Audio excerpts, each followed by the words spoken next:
hizo swali zako za minerals. Okay. Hizo swali zako za minerals zishikilie hapo. Nimeona hapo Lewis, nasikia nyinyi wa Laikipia mmecall off protests. Mnasema nyinyi hamtaki protest tena, Wakenya wanakufa kwa protest na biashara zimeharibika. So watu wa Laikipia wamesema wamejitoa. So hii 8-8 itakuwaje, Lewis?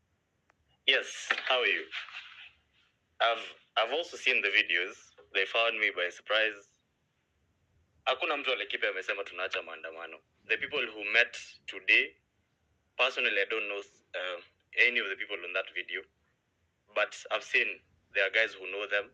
Some of them obviously, I would call them sellouts, although I don't know them in a personal capacity, but I don't know who's calling off mandamanos in Laikipia, because we haven't had that discussion as a team.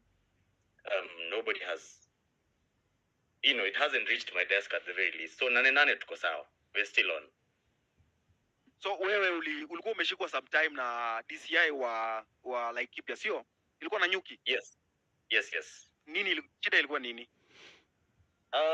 Of course, hii mambo tu ya nini. In our town in Nanyuki, when we had the first mandamanos, they were very peaceful. So the second time we had mandamanos in Nanyuki, because the first time I remember it was when the OCS did not give us permission, quote unquote, but of course we still proceeded with the mandamanos. The second time, we had goons. There was a point at the mandamanos when I was asking people to be peaceful, and guys almost roughed me up, and I looked at the crowd, because Nanyuki is a very small town, we know everyone, and I was looking at the crowd, and there was nobody I could see. I couldn't see anybody that I knew in that crowd, and these guys were ready to rough me up. And I went back to a WhatsApp group and I begged people to remain peaceful, and then that was it. But then, so what happened was an area member of Parliament, no, not our MP, actually, and this is one of the most interesting things that happened on that day. When people were looting, you would expect that guys would be looting, the CDF office, the MP's home, and I'm not saying they should, but logically speaking, if there was somebody you were angry at on that day, people skipped the MP's personal home, they skipped the CDF office, they went to the county assembly, which has absolutely nothing to do with the finance bill, and then they went and burnt down a supermarket owned by the member of parliament for Kieni. So I think that is exactly now why they were looking for me. But because they were not looking for me to arrest me, because I called the OCS and asked him, hey, I'm hearing that the guys were looking for me. Is it true? And the OCS went to the DCI. He asked them. They came back and they said, we have no idea.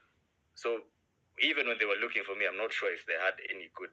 and I remember we had a chat at that time, Eric, and you were asking what was going on. So they were looking for me. I asked you. Yes, and a few guys. But of course, they were unable to find us. Then I submitted myself to the DCI offices in Nanyuki, and they detained me. And there was also a scuffle with my advocates, but they insisted to understand why you're holding him, but they couldn't tell us. So that happened, and then there's a case in court. They have my devices as we speak, and I have another mention on 5th of August, which has been a crazy period. But anyway, we keep going. Great. Can you unatuambia history ya minerals? Unajua huko Laikipia huko Nanyuki kuna minerals mingi sana. Hebu tuambie hiyo story. Wewe umewitness ama wewe unaonaje? Do you think Kenya is a very rich country with a lot of minerals, but you are not being told the truth? I will give a short story. There was a time, I think it was 2 years ago, I was part of there was a meeting between the British Council, the consulate, and, obviously the British citizens who live in Nanyuki. And I was sent there, obviously, as a representative of the young people to go and listen in on the conversation. It was such an impromptu invitation.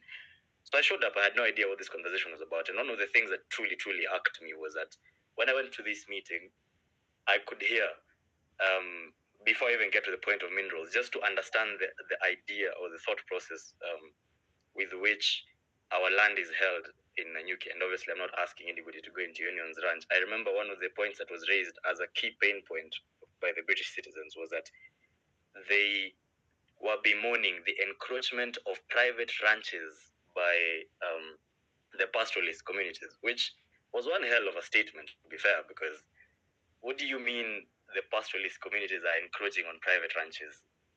This is their land. So when it comes to talk about the issue of conservancies, I will be very honest, I don't know about that. I'm actually also reading through the information that I'm receiving online, and I'm truly surprised as well. The other day I was seeing stories to do with Magadi, and I'm seeing stories to do with National Rangelands Trust. Last week we had a conversation at some place called Your Local, fantastic organization. We were having a conversation about quote unquote climate change and all those things, and the conversation on the carbon credits came up quite a number of times, but nobody was really able to understand, because I remember one of the things that they were talking about is that we need to restore our world, and these buzzwords that they use, and I asked a question: restore the earth to its natural state. And I was asking, because the earth is about 4 billion years old, it's had ice ages, it's had all these states that have all been natural and are never man-made. Humanity has existed for about 4 minutes in the timeline of the existence of the world. So at what point within the last 4 billion years do we consider the earth is natural, is its natural state?